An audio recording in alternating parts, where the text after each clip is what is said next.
అయితే ఇది పరీక్షాకాలం అనుకోవచ్చు, కొన్ని థియేటర్లు అనుకునే విధంగా మనకి లభించకపోవచ్చు. It's okay. ఈరోజు కాదు రేపు చూస్తారు, రేపు కాకపోతే సెకండ్ షో చూస్తారు, సెకండ్ షో కాకపోతే థర్డ్ షో చూస్తారు. బట్ కంటెంట్ బాగుంటే ఎన్నో రోజులు చూసినా, ఎన్నో షో చూసినా సరే దీనికి మార్కులు పడతాయి. ఈ రోజున ఇందాక చిన్నవాడైనా సరే చాలా పెద్ద మనసుతో అన్నాడు, అన్ని సినిమాలు వెంకటేష్ సినిమా, నాగార్జున సినిమా, అలాగే మన మహేష్ బాబు సినిమాలు, అన్ని సినిమాలు ఆడుతాయి. ఈ సినిమాలు అన్నీ ఆడాలి, పరిశ్రమ పచ్చగా ఉండాలి. వాటితో పాటు మా ఈ సినిమా హనుమాన్ కూడా ఆడాలని నేను ఎంతో మనస్ఫూర్తిగా నేను కోరుకుంటాను, జరుగుతుంది.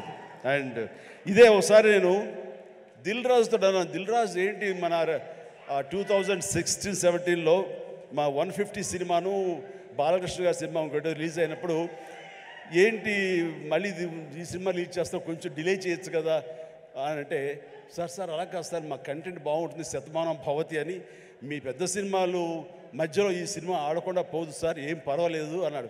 ఓకే, అంత ధైర్యంగా ఉంటే వెల్ అండ్ గుడ్ అన్నాను. ఆ సినిమా కూడా బాగా ఆడింది. కాబట్టి అదే దిల్ రాజు గారు అందరికీ మనకు చెప్పినట్టుగానే ఈ రోజున ఈ సినిమా కూడా బాగా ఆడుతుంది.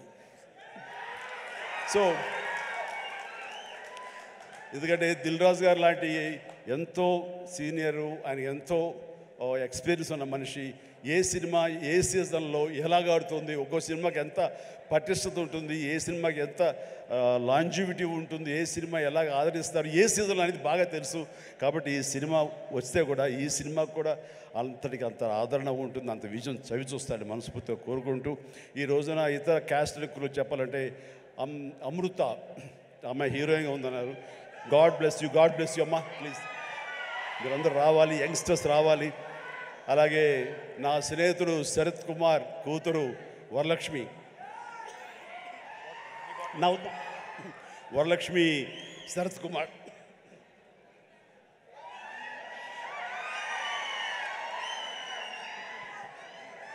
ఈ మధ్య కాలంలో అమ్మాయి సినిమాలు చూస్తూ వస్తాను, ఒక్కొక్క క్యారెక్టర్ ఒకలా చేస్తుంది. ఒక్కోసారి నాకే భయం వేస్తుంది, ఏంట్రా బాబు అని చెప్పేసి, అంత పవర్ఫుల్గా చేస్తుంది. ఈ కేటగిరీలో మనకి ఇంత యంగ్ అమ్మాయిలు అలాంటి పవర్ఫుల్ క్యారెక్టర్ చేసేవాళ్ళు ఎవరు లేరు. ఒక కొత్త జోనర్లో కొత్తగా ఉంటుంది. అండ్ ఇలాంటి వరలక్ష్మి లాంటి ఆర్టిస్టులు చూసిన తర్వాత కొన్ని క్యారెక్టర్స్ క్రియేట్ చేయబడతాయి. సో అదే అన్నాను, చెన్నైలో ఉన్నావా, ఇక్కడ ఉన్నావా వరలక్ష్మి అంటే, ఇక్కడే ఉన్నాండి, ఇక్కడే ఉన్నామా, నీకు బోర్డులో అవకాశాలు వస్తాయి, కాబట్టి తెలుగు ఇండస్ట్రీని హక్కు చేర్చుకుంటుంది, పైగా తెలుగు అమ్మాయి కాబట్టి అని చెప్పాను. So all the very best అమ్మ, గాడ్ బ్లెస్. అలాగే విలన్గా చేసినటువంటి వినయ్ చాలా వెరీ పవర్ఫుల్గా చేస్తారు. Vinay please stay. Vinay wonderful, you look damn good, like A Hollywood, you look A Hollywood villain, and you have your own mark, and you will have your own market here. Definitely all the very best. And ప్రతి ఒక్కరికి నేను మనస్ఫూర్తిగా అందుకు చెప్తాను. And Niranjan Reddy గారికి కూడా నా హృదయపూర్వక అభినందనలు. ఈ సినిమా గురించి ఫస్ట్ నాకు పరిచయం చేసిన ఎవరో తెలుసా మా సినిమా షూటింగ్లో? Any guesses?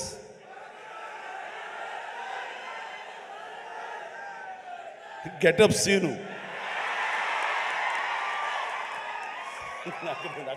దగ్గర రాకు అండ్ గెటప్ సీను.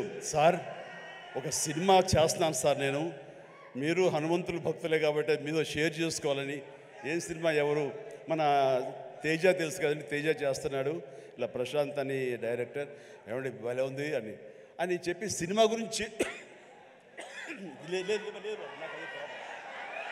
సినిమా గురించి చెప్తాడేమో అనుకుంటే తన గెటప్ తన క్యారెక్టర్ గురించి చెప్తూ వచ్చాడండి. మొదటి వరకు బాగుంది, తర్వాత నిన్ను ప్రమోట్ చేసుకోవడం నాకు కొంచెం ఇంకా బాగుంది. సో అంటే ఒక సినిమాలో బాగుంది అంటే ఏ క్యారెక్టర్ ఇచ్చినా సరే అది అంతగా అలరిస్తుంది అని ఆ సంతోషం నాతో పంచుకోవడం తెలుస్తుంది. అతను చెప్పుకునే విధానం బట్టి ఆ సినిమా ఎంతగా అతనికి ఆకట్టుకుందనడానికి ఇది చిన్న మచ్చుతునక. అండ్ ప్రతి ఒక్కరికి, అటు కెమెరామెన్ గారికి,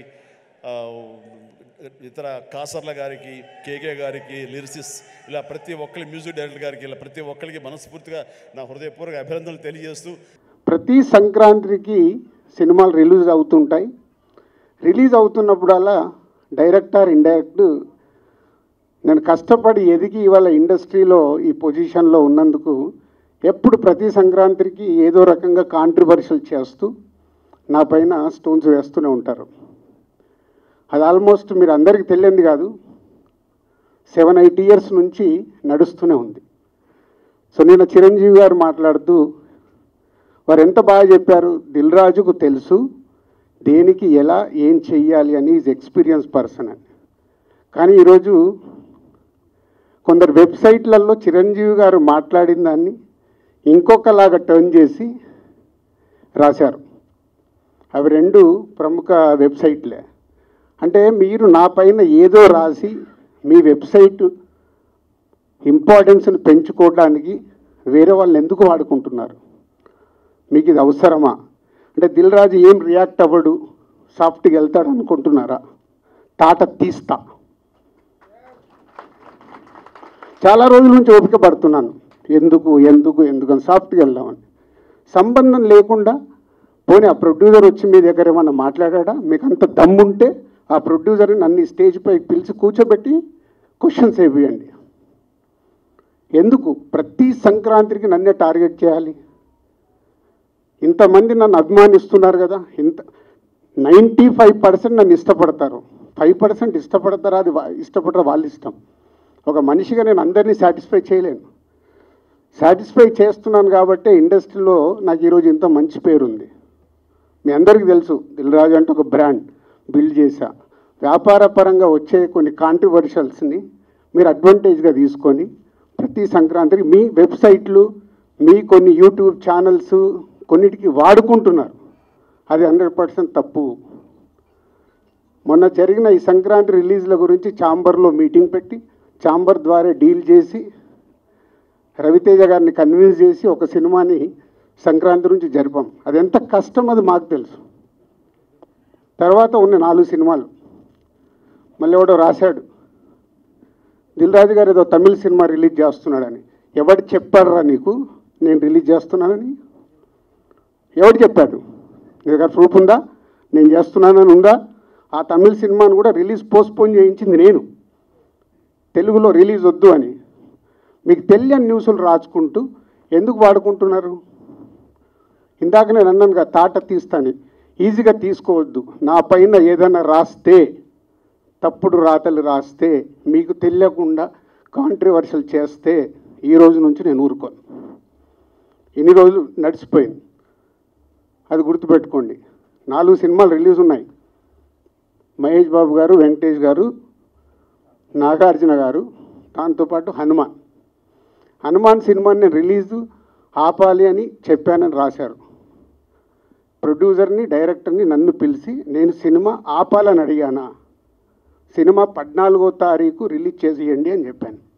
12 మహేష్ బాబు సినిమా ఉంది కాబట్టి 14th చేస్తే మీ సినిమాకు ఉపయోగం, మీ సినిమాకు నంబర్ ఆఫ్ థియేటర్స్ దొరుకుతాయని చెప్పాను.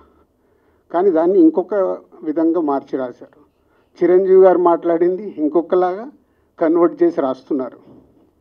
మీకు కావాల్సిన దాన్ని హైలైట్ చేయకండి. నెగిటివ్ వైబ్స్ ఉండకుండా పాజిటివ్గా బతుకుతే బాగుంటుంది. నెగిటివ్గా బ్రతకడం ఇంపార్టెంట్ కాదు, అందరం పోయే వాళ్ళమే, ఇక్కడ ఉండటానికి రాలా. నెగిటివ్ ఎందుకు, నెగిటివ్ వైబ్స్ ఎందుకు? మీ వెబ్సైట్లు, మీ ఛానల్స్ ఇంప్రూవ్ అవ్వాలని నెగిటివ్ వైబ్స్ని తీసుకొస్తారా? ఈరోజు హనుమాన్ సినిమా ప్రపంచవ్యాప్తంగా రిలీజ్ అవుతుంది. నాట్ ఓన్లీ తెలుగు స్టేట్స్, తమిళ్లో రిలీజ్ అవుతుంది, కన్నడలో రిలీజ్ అవుతుంది, హిందీలో రిలీజ్ అవుతుంది.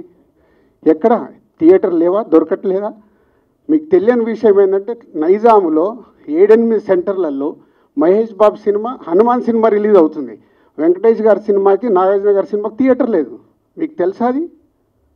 చిరంజీవి గారు, Nagarjuna garu, Venkatesh garu, they are not a small heroes.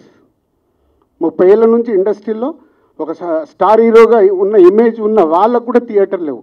ఇవి మీకు కనిపించవు. ఎంతసేపు వాళ్ళకు రావాల్సిన మైలేజ్ గురించి ప్రయత్నం చేస్తూ, సో ఈరోజు కొన్ని కోట్లు ఖర్చు పెడితే రాని ప్రమోషన్ని హనుమాన్ సినిమాకు వచ్చింది. గుడ్, చిన్న సినిమా సూపర్ హిట్గా అవ్వాలి అని మనస్ఫూర్తిగా కోరుకుంటున్న దాంట్లో నేను ఒకరిని. ఎందుకంటే సినిమా ఆడితేనే గ్లోబల్గా పెరుగుతాం. మన చేతిలో ఉండదు, మనం కష్టపడి సినిమా తీస్తాం. ఇవి తెలియకుండా మీ పిచ్చి రాతలతోని ఏం చేద్దాం అనుకుంటున్నారు? మళ్ళీ చెప్తున్నా, నా గురించి ఎక్కడన్నా తప్పుగా నా పేరు పెట్టి రాస్తే తాట తీస్తా. దీంట్లో తేడా లేదు. నిజాయితీగా మీకు ఏదైనా న్యూస్ ఉంది రండి, 24 hours అవైలబుల్. మీకు ఏదైనా న్యూస్ కావాలి, సార్ ఇలా ఉంది ఇదేంటని అడగండి, నేను సమాధానం ఇస్తాను. నా పిఆర్ వాళ్ళు కూడా మాట్లాడారు డైరెక్ట్. ఎప్పుడన్నా మీ మీడియా వాళ్ళందరికీ తెలుసు ఐఎమ్ అవైలబుల్ ఎనీ టైం. మీ మెసేజ్లకు నేను రిప్లై ఇస్తాను, మీ ఫోన్ కాల్స్కి నేను రిప్లై ఇస్తాను. చెప్పండి మీ మీడియా వాళ్ళందరూ, ఎప్పుడన్నా నేను లేనా, అవైలబుల్ లేనా? దేనికి? మీ మైలేజ్ కోసం నన్ను వాడితే మళ్ళీ మళ్ళీ చెప్తున్నా, తాట తీస్తా, గుర్తుపెట్టుకోండి. అండ్ సారీ అండి, మీ డయాస్ వాడుకోవాల్సి వచ్చింది, చాలా ఎమోషనల్గా ఉన్నా. ఎందుకంటే 2-3 ఫోన్లు చేసి వాళ్ళు బాధపడుతుంటే నా వల్ల